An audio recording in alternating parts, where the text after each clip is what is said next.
এই বাহিনী সমস্যাগুলি জানা এবং এই বাহিনীকে কীভাবে আরও আগায় নেওয়া যায় এই সম্পর্কে আলোচনা এটার উপরে একটা প্রোগ্রাম দিয়েছি। আপনারা জানেন বাংলাদেশে কিন্তু আনসারের সদস্য সংখ্যা 60 লাখেরও আমরা এটাদের সবাই কীভাবে ভালোভাবে একটা ট্রেনিংয়ের আন্ডারে আনতে পারি বা একটা ডাটা বেশি সুবিধা দেওয়া থাকে কীভাবে সমাজের বিভিন্ন উন্নয়নমূলক কাজে লাগানো যায় এবং বিভিন্ন উন্নয়নমূলক কাজে লাগানো যায় এবং টাইম অফ ক্রাইসিস এবং কীভাবে ডিপ্লয় করা যায় এই সব ব্যাপারেই কিন্তু আমাদের আলোচনা মহাপরিচালক এরা খুব ভালোভাবে চেষ্টা করতেছে এই 60 লাখের উপরে প্রায় 61 লাখের মতো এদের ট্রেনিংটা আরও ভালো এবং এরা জনগণকে কীভাবে আরও বেশি সেবা দিতে পারে এই বাহিনী সমস্যা হয়ে গেলে ওই সমস্যাগুলো তারা এবং এই সমস্যাগুলি আমরা কত তাড়াতাড়ি সমাধান করতে পারি আর একটা হলো জানেন এই পোস্টটা কিন্তু এটা আমাদের অন্যান্য পোস্টের সাথে তারা কিন্তু বিভিন্ন সমস্যা এই কোনো ক্রাইসিসে যে কোনো দুর্যোগে এরা কিন্তু সবার সাথে কাজ করে এবং এরাও কিন্তু মুখ্য ভূমিকাটা পালন করে এখন দেখেন আপনারা এই গত পূজার সময় তাদের ভূমিকাটা কিন্তু তারপরে আপনার ইলেকশনের সময় এই সব সময় কিন্তু তাদের একটা বিরাট প্রয়োজন এই সম্বন্ধে আলোচনা হচ্ছে এবং এরা কীভাবে ট্রেনিংটা আরও ভালো করা যায় এবং তাদের কিছু সুবিধারও অভাব আছে কীভাবে তাদের সমাধান করতে পারি এবং তরুণদের কর্মসংস্থান আনসারের মাধ্যমে কিন্তু একটা কর্মসংস্থান ব্যবস্থা আমরা যে বিভাগের মাধ্যমে কীভাবে 1 লাখ লোকের কর্মসংস্থানে একটা ব্যবস্থা করা যায় আমাদের তো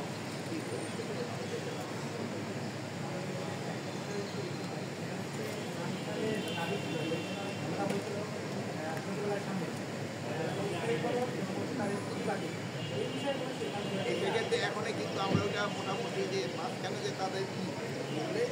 বিরোধী ওই বিরোধীটা কিন্তু আর থাকছে না তাদের যেটা বড় বিরোধীটা কিন্তু আর থাকতেছে না এখন তারা কাজ করে তারা কিন্তু তাদের গাড়িটা ছিল বিরোধীটা ওই বিরোধীটা তারা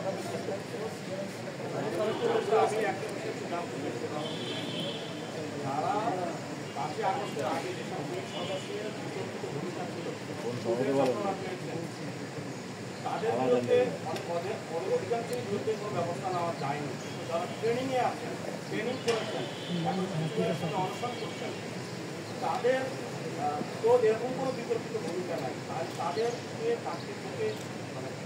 বাতিল করার বিষয়টা কীভাবে রাখবে এই বিষয়টাকে কীভাবে মূল্যায়ন করবে তাদের মাঝে মূল্যায়ন না তাদের আমি ভাবছি যে আজকে আপনার আনসার যে আমার আনসারের উপরে পুস্তকটা করলো সবচেয়ে ভালো আপনি ওই একটা পুস্তক করতেন যেটা